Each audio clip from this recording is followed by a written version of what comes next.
അസ്സലാമു അലൈക്കും വറഹ്മത്തുള്ളാഹി അൽഹംദുലില്ലാഹ് വസ്സലാത്തു വസ്സലാമു അലാ റസൂലില്ലാഹ് വഅല ആലിഹി വസ്വഹബിഹി അജ്മഈൻ അമ്മാ ബഅദ്. വെറുതെ നമ്മൾ കഴിഞ്ഞു കടന്നു വന്ന നമ്മുടെ ജീവിതത്തിലേക്ക് നമ്മളൊന്ന് നോക്കൂ.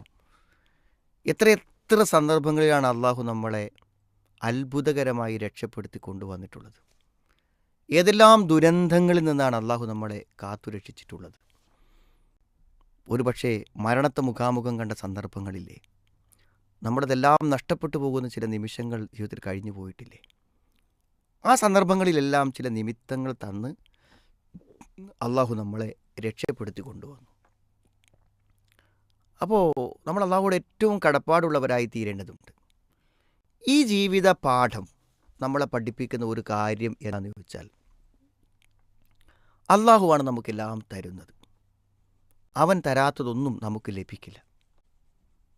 അവൻ തരാൻ വിചാരിക്കാത്ത ആർക്കും നമുക്ക് തരാൻ സാധിക്കില്ല. എന്തെങ്കിലും നമ്മളിന്ന് തിരിച്ചെടുത്തിട്ടുണ്ടെങ്കിലും അത് അള്ളാഹുവാണ്. അതുകൊണ്ട് എനിക്കെല്ലാം അള്ളാഹു തന്നു എന്ന് വിശ്വസിക്കുന്ന ഒരുത്തന് ഇനിയുള്ള ഭാവി ജീവിതത്തിൽ എന്തെങ്കിലും കിട്ടുമോ കിട്ടൂലോ എന്ന് ആശങ്കപ്പെടേണ്ട കാര്യമുണ്ടോ? ഇതുവരെയുള്ളതൊക്കെ അള്ളയാണ് തന്നതെങ്കിൽ ഇനിയും അവൻ തരും.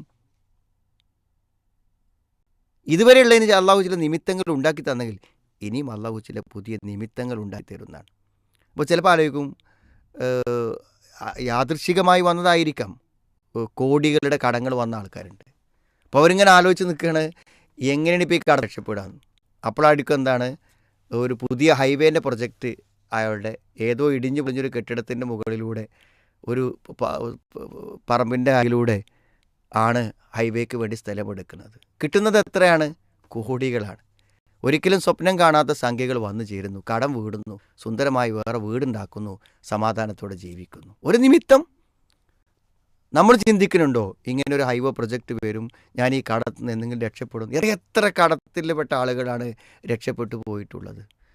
ചില ആളുകൾക്കൊക്കെ പ്രയാസങ്ങൾ ഉണ്ടായിട്ടുണ്ടായിരിക്കണം. അപ്പോൾ നമ്മൾ വിചാരിക്കാതെ നമുക്ക് നിമിത്തങ്ങൾ ഉണ്ടാക്കി നമുക്ക് ഭക്ഷണം തന്ന് നമുക്ക് ഉപജീവനം തന്ന് നമ്മളെ രക്ഷിച്ചു കൊണ്ടുപോകുന്നവൻ അള്ളാഹുവാകും. അതുകൊണ്ട് അവനാണ് നമ്മുടെ രക്ഷകൻ.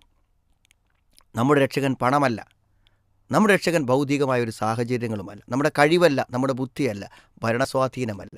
മറിച്ചെന്താണ്? ഇവിടെ നമ്മൾ രക്ഷപ്പെടുന്നതും അള്ളാഹിനെ കൊണ്ടാണ്, നാളെ പരലോകത്ത് രക്ഷപ്പെടുന്നതും അള്ളാഹുവിനെ കൊണ്ടാണ്. നമ്മളെപ്പോഴും ചിന്തിക്കണം. നമ്മൾ ആഗ്രഹിക്കേണ്ടതൊന്നുമല്ല, നമ്മൾ ആഗ്രഹിക്കേണ്ടത് എന്താണ്? ഒരു നല്ല സത്യവിശ്വാസിയായി അള്ളാഹുവിൻ്റെ അടുക്കിലേക്ക് പോവുക എന്നുള്ളതാണ് നമ്മൾ ആഗ്രഹിക്കേണ്ടത്.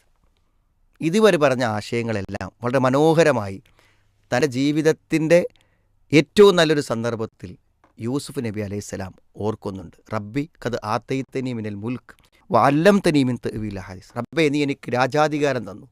ഇപ്പോൾ കിട്ടിയൊരു അനുഗ്രഹമാണ്. എനിക്ക് നീ എന്ത് ചെയ്തു? സ്വപ്ന വ്യാഖ്യാനങ്ങൾ പഠിപ്പിച്ചു തന്നു. അങ്ങനെ ജയിലിൽ നിന്ന് നീ എന്നെ പുറത്ത് കണ്ടെത്തി.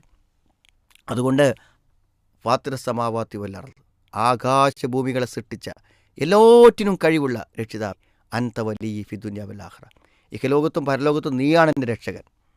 തവഫനി മുസ്ലിമൻ വാലേക്കനി ബിസ്വാലിഹ്, എന്നെ മുസ്ലിമാക്കി മരിപ്പിക്കണം, എന്നെ സ്വാലിഹ്യങ്ങളിൽ ഉൾപ്പെടുത്തണം.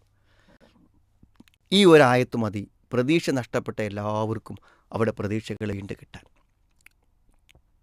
എന്തെല്ലാം ദുരന്തങ്ങളിൽ നിങ്ങൾ നിരാശപ്പെട്ട് കഴിയുന്നുവോ, ആ ദുരന്തങ്ങൾക്കെല്ലാം പിന്നെ നിമിത്തങ്ങളുണ്ട്. അതെല്ലാം പുതിയ നിമിത്തങ്ങളുണ്ടാക്കി നമുക്ക് രക്ഷയുടെ കവാടങ്ങൾ തുറച്ച് നമുക്ക് ഒരു എക്സിറ്റ് തരാൻ, ഒരാശ്വാസം തരാൻ അള്ളാഹുവിന് പറ്റുമെന്ന് വിശ്വസിക്കുക.